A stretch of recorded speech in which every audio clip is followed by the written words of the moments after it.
الوطن، تلفزيون الوطن في الكويت الحبيبة، وتعرض لأول مرة، وهي قصة غريبة يا أخوان لأحد الإخوة الدعاة، كان مع عائلته يدعو في دولة أوروبية، ثم كان له معه أحد الإخوة المترجمين، ودخل وقت الصلاة فذهبوا الاثنين، راحوا الاثنين يتوضوا.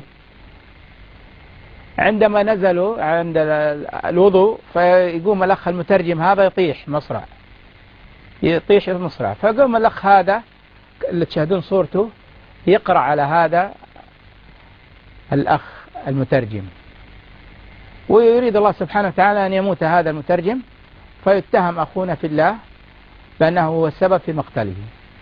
عفوا شيخ، مات بدون سبب، قرأ عليه، لا لمسه لا ضربه ولا شيء، قاعد يقرأ عليه فقط، وهذا يصارع الموت وتوفي في حالته، ونظام الدولة الأوروبية هذه أنه هو الذي قتله. سجن هذا الداعية لمدة 3 سنوات، وحاولنا كثر من والحكومة السعودية ما زالت تحاول حتى استطعنا أن نثبت ونبرئ هذا الداعية من القهر. أخونا في الله من قهره في السجن توفي هذا الداعية قبل أن يطلق صراحة.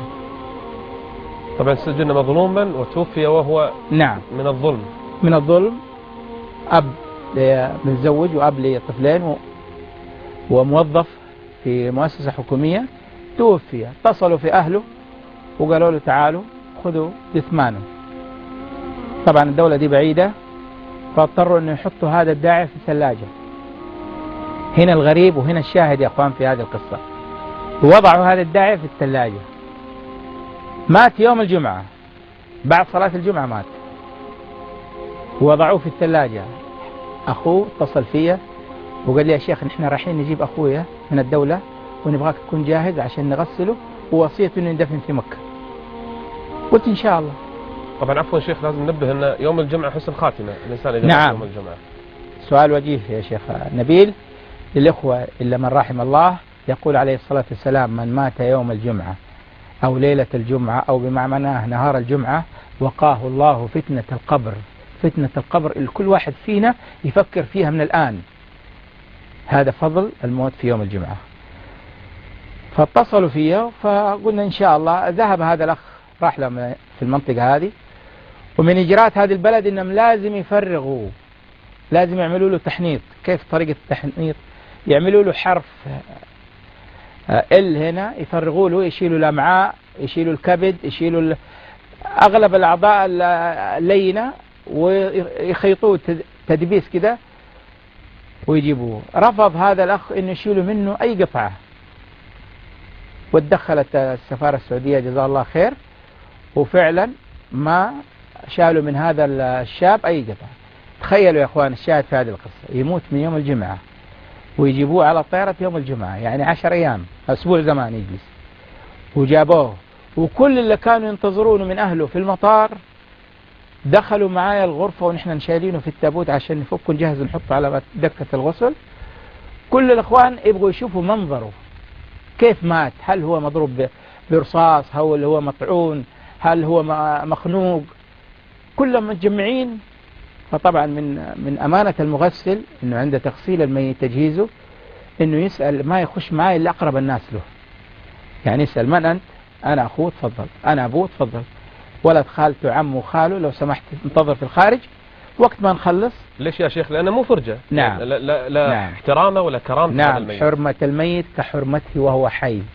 قد تظهر على الموتى بعض العلامات تكون غريبة بالنسبة لمن حضر الوفاة، أما بالنسبة للمغسل تكون طبيعية. مثل ماذا؟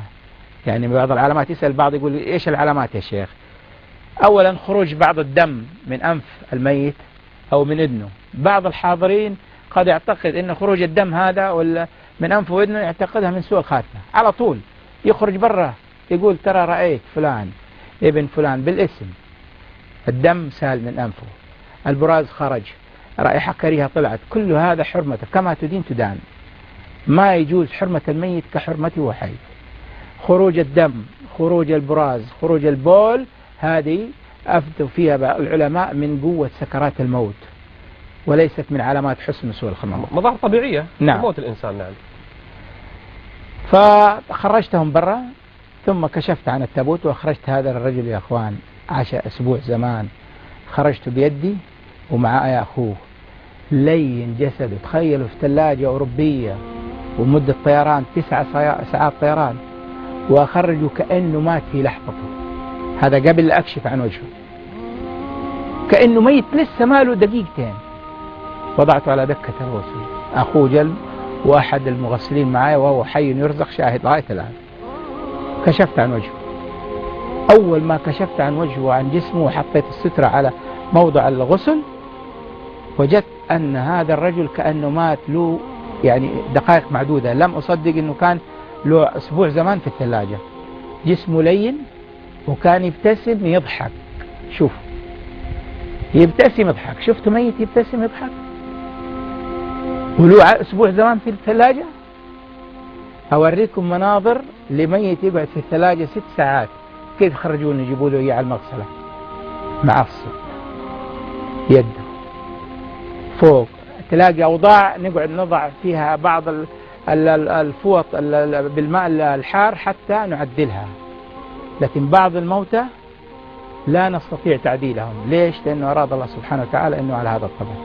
وسوف تشاهدون أحد الإخوة المقيمين وهو يمكن انزاع صورة في جميع القنوات الفضائية، وهو حصل في المسجد النبوي في فجر يوم الجمعة لأحد المقيمين وهو ساجد لله. أسأل الله شيخنا حسن الخاتمة. وهذا المنظر الآن اللي شفناه الآن، الأخ الداعية اللي ذهب وأخذ أهله وأولاده يذهب يدعو إلى الله في المساجد، مثل ما تفضلت شيخ، أسبوع أو 8 أيام وهو مبتسم. نعم. كأنه للتو. الحين أنا قاعد أشوفه يا شيخ هذه الصورة وكأنه نائم، ما كأنه ميت، سبحان الله. بل الواحد يمكن وهو نائم ما يبتسم هذه الابتسامة، لكن هذا فضل الله يؤتيه من يشاء. شيخنا ودنا نشوف أيضا بعض الحوادث الأخرى، إذا كانت سواء مناظر سيئة أو حسنة، أو هذا المنظر أيضا الساجد في الحرم النبوي، لعل أيضا المشاهدين يشوفونه.